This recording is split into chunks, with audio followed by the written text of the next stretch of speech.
sebuah kebersamaan.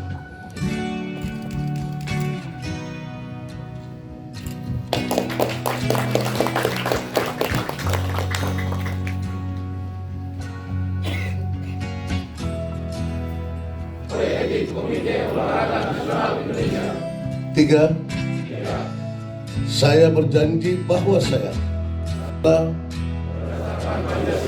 dan Undang-Undang Dasar 1945.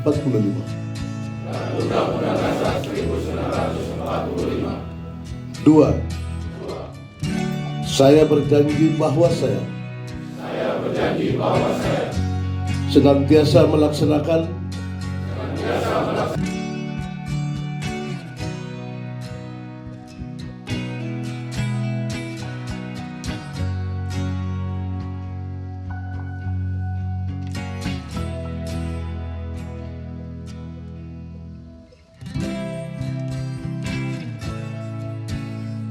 Allah ya Rabbana, satukan hati kami semua, khususnya para pengurus yang akan dilantik dalam sebuah kebersamaan.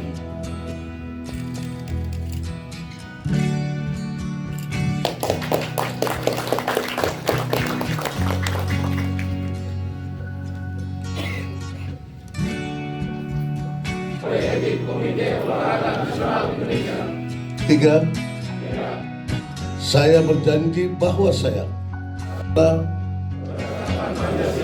dan Undang-Undang Dasar 1945.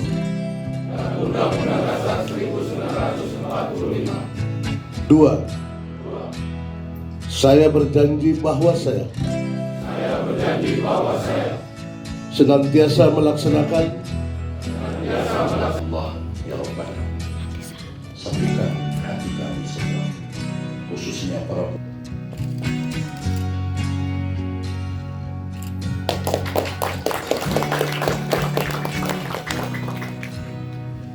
Terima kasih sudah nonton. Jangan lupa like, subscribe, dan share ya.